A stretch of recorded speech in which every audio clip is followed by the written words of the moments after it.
adalah ketiga komponen dari infrastruktur komponen yang tidak terlepas, tidak boleh istilahnya dia sebagai pendukung atau enabler dari e-commerce.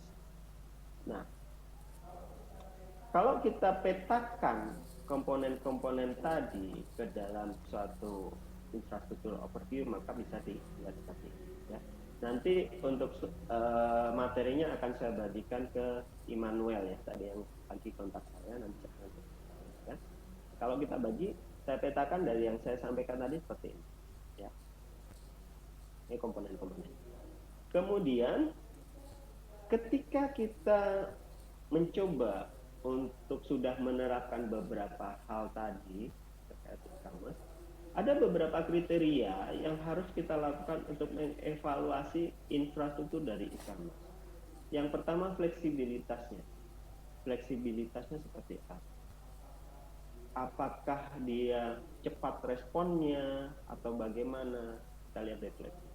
Jadi kemampuan untuk merespon ini di fleksibilitas. Kemudian cost-nya. Ketika kita ingin melakukan investasi ke dalam suatu infrastruktur e-commerce, kita lihat capital experience sama work experience seperti apa. Jadi bagaimana nanti yang kita pilih yang mana sih perangkatnya, infrastrukturnya mana, bagaimana server, lisensinya, kemudian hardware dan softwarenya seperti apa. Nah, itu harus menjadi pertimbangan. Kemudian cakupan dan performansi atau scope and performance-nya. Bagaimana memenuhi kebutuhan yang sudah ada, bagaimana kualitasnya, bagaimana performansinya. Komponen yang keempat di situ ada yang namanya pertimbangan yang harus kita kan, bagaimana terkait security dan compliance-nya. Jadi kelengkapan security-nya seperti apa sih faktor-faktornya? Bagaimana tata kelolanya, bagaimana memenuhi kebutuhan-kebutuhan terkait dengan keamanannya, bagaimana menjaga privasi dari datanya, apakah sudah tercover atau tidak. Kemudian reliabilitas dari dan trustedness-nya. Jadi di sini untuk reliability ini ketersediaan, kemudian konsisten dalam deliver, dalam penyampaian dan pemenuhan terkait ada istilah namanya service level agreement. Jadi semacam perjanjian kesepakatan terkait layanan di sini bisa menjadi pertimbangan tertentu. Nah, yang terakhir yang tidak kalah pentingnya adalah service dan cloud management. Bagaimana kita melakukan offering support fungsi controlling monitoring terhadap aplikasi yang kita bangun atau web e-commerce yang kita bangun secara individu. Di sini ini beberapa kriteria terkait infrastruktur ketika kita mengevaluasi suatu infrastruktur e-commerce. Nah, dari tadi infrastruktur di sini ada beberapa komponen kecil yang di dalamnya yang mungkin ini tidak akan terlihat, tapi ini sebenarnya satu bagian dari seluruh infrastruktur tersebut. Ada yang namanya directory service. Coba salah satu perwakilan saya tanya, ada yang kenal dengan Yellow Pages ya? Atau Yellow Page? Ada yang kenal di sini? Adik-adik ya, khusus adik-adik. Kalau Bu Doreti, saya yakin Bu Doreti kenal di Yellow Page. Mungkin, ayo satu perwakilan saja. Bisa di unmute salah satu, saya ingin berinteraksi. Ada yang kenal dengan Yellow Page nggak? Halo, jadi bisa jawab saya.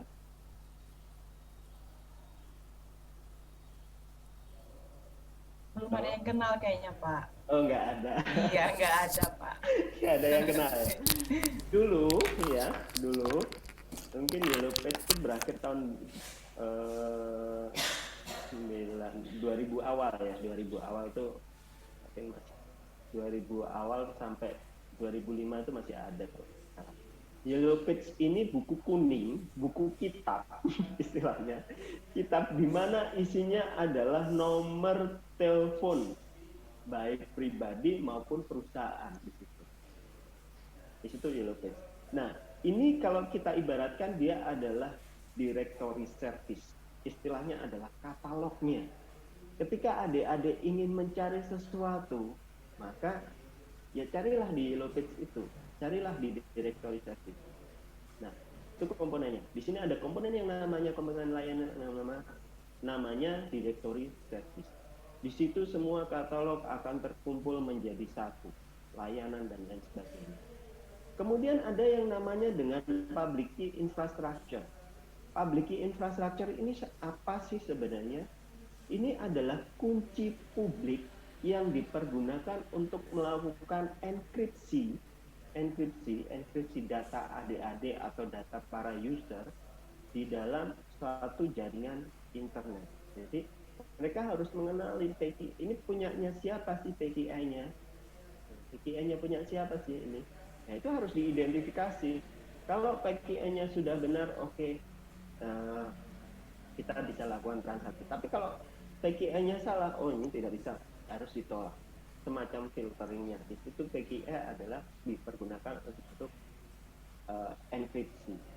Nanti di dalamnya ada lagi, ada yang disebut dengan private key, kemudian ada yang disebut dengan public key, dan lain sebagainya. Saya nggak akan bahas itu secara mendetail.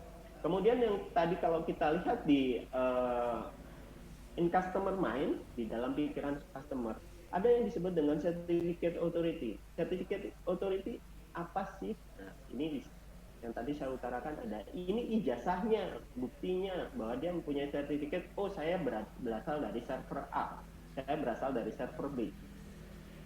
Ini sebagai istilahnya untuk meyakinkan, oh saya trusted server loh dari Tokopedia, oh saya trusted server loh dari Bukalapak dan kemudian ada yang namanya security protocol. Tadi di depan ada istilah namanya SSL padlock. Nah, inilah yang mengatur namanya security protocol.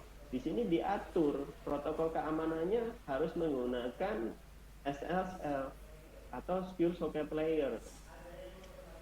Ada yang memperhatikan nggak di sini? Ketika adik-adik membuka Bukalapak, Tokopedia atau yang lainnya di browser, itu di atas tuh ada tulisan di bagian alamatnya itu ada tulisan HTTPS. Ya. Kalau browser biasa biasanya HTTP. Nah, itu ada sekarang yang namanya HTTPS. Kalau adik-adik perhatikan, nanti coba dicek ya setelah daring apa namanya kunjungan industri ini, silakan dicek, buka browsernya masing-masing, coba ketik Tokopedia, ada S-nya nggak?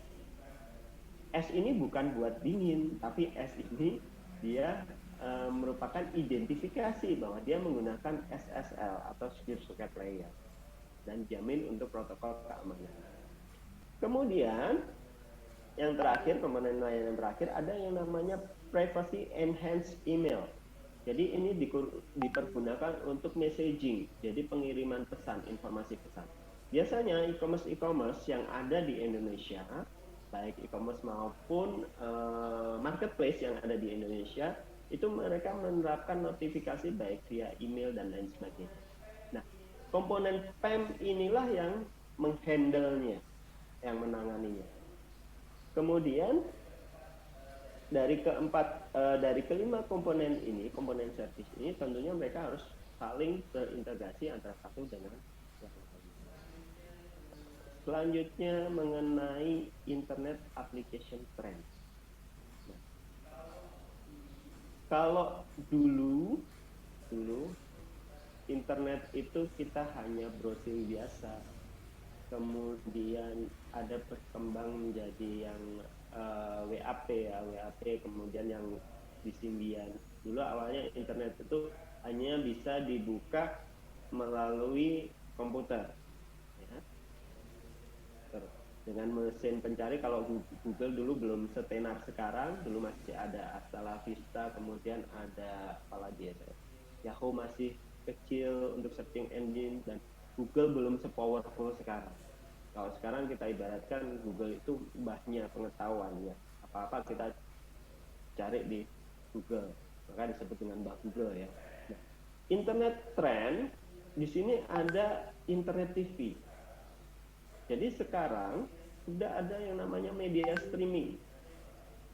Adik-adik, Bapak Ibu sekalian yang ada di sini, bisa menikmati TV melalui web, ya. Kita bisa melakukan streaming apa saja. Bahkan selain TV, radio pun sekarang juga sudah ada streaming. Kita mencari film apapun juga kita sudah menggunakan streaming. Kemudian ada teknologi yang berkembang lagi. Kalau dulu kita berbicara satu dengan lainnya, kita harus menggunakan telepon. Ada teknologi yang namanya teknologi voice atau voice over IP. Di sini kita bisa berbicara melalui alamat IP. Nah, secara tidak sadar, ketika adik-adik menggunakan WhatsApp call atau line call, di situ adik-adik sudah menggunakan voice over IP. Termasuk sekarang ini yang kita lakukan, kita melakukan Zoom. Zoom meskipun ada displaynya, di situ voice kita menggunakan VoIP. Jadi suara yang saya keluarkan yang bisa didengar adik-adik dan Bapak Ibu sekalian itu, dia menggunakan yang namanya teknologi VoIP atau voice over IP.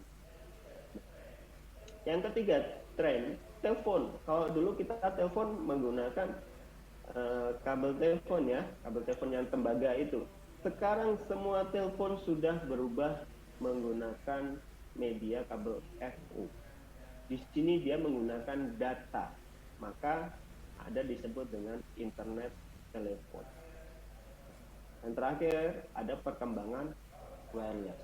Nah, kalau kita lihat gambar di sampingnya, di situ ada cloud network internet, di situ ada namanya value added network dan juga virtual private network. Apa sih value added network? Itu adalah value-value atau nilai-nilai tambahan yang bisa kita dapatkan dari suatu jaringan. Kemudian ada yang namanya virtual private network. Kalau adik-adik mungkin yang di era sekarang, ketika adik-adik misalkan ada salah satu sosial media diblokir, kemudian adik-adik di device-nya menginstal VPN ini untuk mengakses. Itu sebenarnya itu bukan fungsi VPN sebenarnya. Fungsi virtual private network yang sebenarnya adalah ketika misalkan adik-adik berada di jaringan publik, kalau publik atau di jaringan internet, kemudian adik-adik ingin mengakses resource atau sumber daya lokal yang ada di kampus, maka adik-adik harus menyalakan VPN-nya dulu agar diberikan izin akses masuk ke jaringan kampus. Itulah sebenarnya konsep dari VPN. Jadi jangan, nanti kalau di teknis, di yang dari materi teknis saya akan paparkan itu secara detail. Nah, itu kemudian di sini ada yang namanya high speed connection to internet. Jadi kecepatan koneksi internet nanti terkait e-commerce software-nya, kemudian software servernya, operating system, yang terakhir interface-nya yang ketemu ada web server hardware-nya. Nah, di sini yang mensupport semua. Jadi web server hardware ini yang nanti yang mensupport semua.